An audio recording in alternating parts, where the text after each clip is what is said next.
The forbidden cryopod did not have a lock. That was the part that disturbed the Valen archivists most. It sat for 190 years beneath the silt archive of Nerol OSS, sealed behind 12 legal warnings, 3 religious injunctions, and a wall of black glass. Every empire that had inherited the archive had added a new warning. None had added a lock. The inscription on the pod was written in Old Terran.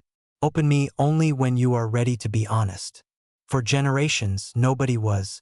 Then the Carrion Concord began to collapse.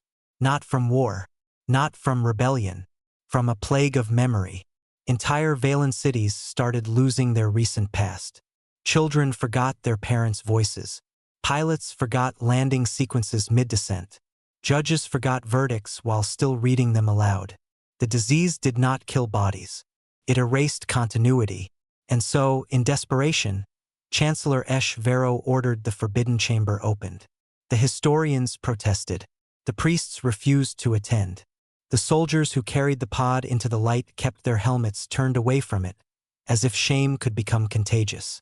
When the thaw sequence began, everyone expected a corpse. The pod hissed.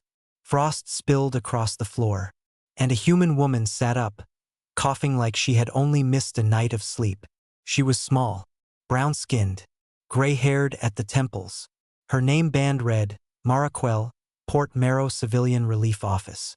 Not Admiral, not Assassin, not Scientist, Relief Office. That made the room go quiet in a worse way. Mara looked at the Valen faces surrounding her and asked one question. Did you finally forget what you did? Nobody answered. Not because they did not understand her. Because they did. The official history said humanity had vanished during the Marrow evacuations after refusing Valen relocation orders. It said humans were stubborn, sentimental, tragically inefficient. It said the Carrion Concord survived because it made the difficult choice humanity would not. Mara listened to the translation without blinking. Then she laughed once. It was not amusement. It was damage escaping the body. You called it relocation? The chamber screens flickered as she placed her palm against the pod. A hidden archive woke beneath her fingerprints. Not weapons. Not command codes. Names. Millions of them. Human names. Valen names. Children from Port Marrow. Nurses from Ashkelon. Dock workers from Brine Gate. Prisoners. Pilots. Street vendors. Infants too young to speak. The Valen had not relocated humanity. They had abandoned a shared colony during a solar storm because rescue calculations favored Valen citizens first. Humans had stayed behind to keep the evacuation lanes open. Not because they were ordered to, because someone had to hold the doors. Mara had been the last coordinator awake. She had recorded every departure, every ship that left full, every ship that left half empty, every Valen captain who ignored distress calls, and every human who stayed at the controls until radiation burned through the walls.